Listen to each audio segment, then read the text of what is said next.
How's everybody doing today? Jake here. I just want to talk a little bit about something that's becoming very big in this world. Okay, so we've all heard of AI. It's clearly one of the biggest inventions that has come about. Uh, do we all know what it is? Absolutely not. Do I know what it is? Not really. Growing up, you kind of think of AI as robots and whatnot, but I recently read this really good book. It's called On the Edge by Nate Silver. In it, he uses the Richter scale to kind of compare different levels of innovation and what part of the Richter scale they would be on. So, a Richter scale is used to measure the intensity of an earthquake, right? So, it goes up to a level 10, 1 being the lowest, just a small rumbling, to 10 being catastrophic. So it's very cool how he puts technology and innovation on it.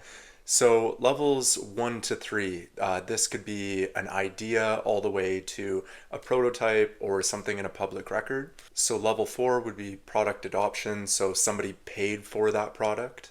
Level 5 would be category success, so being successful in the niche that product is from.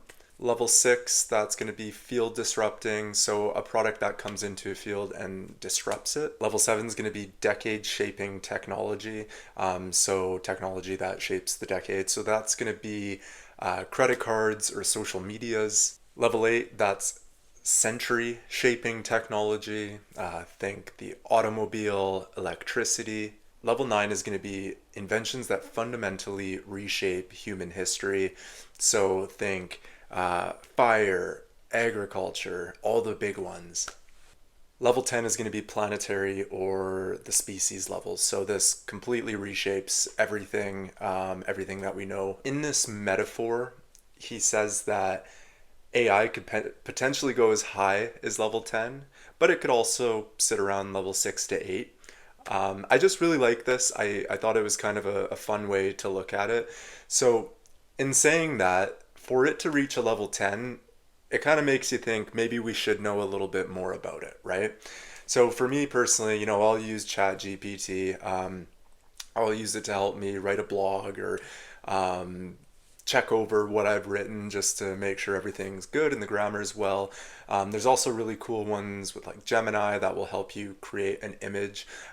It's pretty clear that you do need to have a good understanding of it because I've tried quite a few times and a lot of the times it doesn't come out how I want it to. So it does take some practice. It does take skill. I think moving forward, it is going to be something that people specialize in. The one thing that really bugs me about it though is there's so many new startup companies that are doing things with AI and like if you want to create a commercial or an ad or something like that, and there's so many of them to choose from, and you go to sign up for their free trial rather than paying $15 a month right off the rip, and they'll give you like 50 tokens or whatever to generate a piece of work for yourself. You get 50 free tokens a month, right?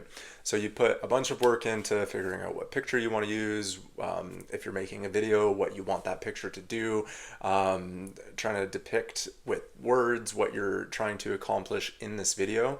And then you go to hit generate and you need 1,000 credits, right? So you're a 20th of the way to the credits.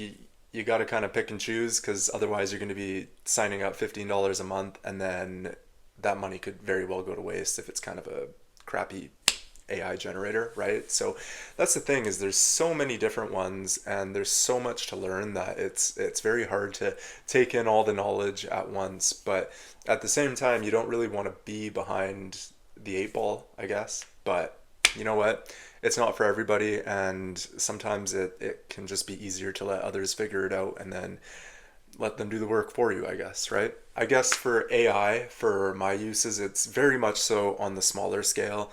I feel like I haven't even cracked the surface, nor have I even really taken the time to learn about it. When it came to ChatGPT, I kind of just jumped in, didn't do any course or anything, or, I watched a YouTube video or two on how to use it, but at the end of the day, I'm using it on the small end of the spectrum. I really don't go crazy. Do I know the full impact of AI?